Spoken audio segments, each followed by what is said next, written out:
adventure started near our current home in South Hill, Virginia. At the Richmond Airport, flying to JFK International Airport with connection in Stockholm, Sweden, and the final destination of Bergen, Norway.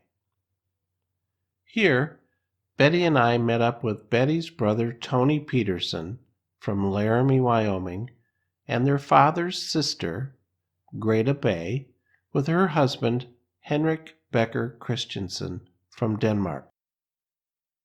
Henrik is a former Danish consulate and well-published historian, and Greta is an art historian and teacher. They have been guides for us in several previous adventures. The country of Norway is the western and northernmost area of the Scandinavian peninsula and is equal in latitude to Alaska. The land is very rugged, but warmer than one would expect due to the Norwegian current, or northeasternmost portion of the Atlantic Gulf Stream, which carries tropical water and provides a climate of about 45 degrees Fahrenheit average.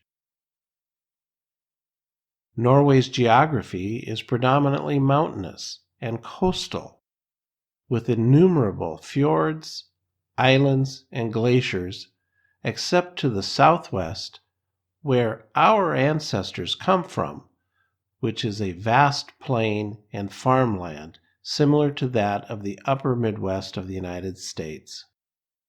Here is a short excerpt from our visit where Henrik welcomes us to Norway and gives us a brief history lesson of the Norwegian country. Godt, så siger vi welcome to Norway. Skål. So what is skål in Norwegian again? Skål. Skål. Skål. Scowl. Skål. In the Viking times and in the early Middle Ages, Norway was an independent state of its own, with its own king, often fighting the Danes or the Swedes and so on. And lots of Norwegians in the Viking times, they also went abroad, were part of armies going to Britain to fight the Britons or to go to Iceland. And actually, Iceland was colonized mostly by Vikings from here, and also Greenland. They had settled at Iceland in the 1800s, and around the year 1000 after Christ, Eric the Red went to Greenland, and 4,000 people from Iceland followed him in the following decades, and they stayed there for 400 years also. But Norway ended its own statue as an independent state around 1400, the year 1400, and actually it was because the last Norwegian king died and he was married with a Danish princess, Margrethe Margaret the First, and she also inherits Denmark. So Denmark and Norway were united around the year 1400, actually in the Kalmar Union 1379. Around 1400, Denmark and Norway united, and the next 400 years, Denmark and Norway were one state, actually. One kingdom. One kingdom, with the king sitting in Copenhagen and ruling as he could, also Norway. Then came the Napoleonic Wars. Denmark had to be part of Napoleon because the British came and took 1807. They took our fleet. We were neutrals, but they came to Copenhagen and bombarded with the first rocket attack, actually, with rockets, the Conrad rockets.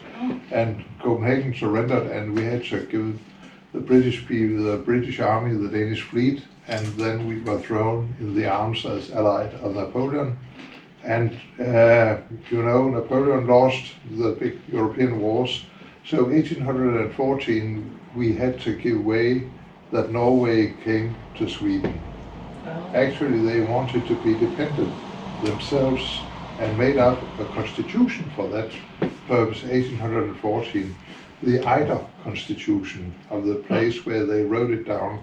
Fine. But they were forced to be part, not of Denmark any longer, but part of Sweden. And for the next 100 years, so to speak, Yeah. Sweden and Norway were united. Yeah. But Norway had some political rights. And 1905, the Norwegians said, no, we want to be our own. There was voting about it, and the Swedes grumbled, but there came no war out of it. But the Swedes were not very amused because what did the Norwegians do? 1905, they wanted a new king. Where did that king come from? From Denmark. It was the second youngest son of Frederick the Eighth. They took, and he became Håkon here. So from 1905, Norway became an independent state of its own, with its own king.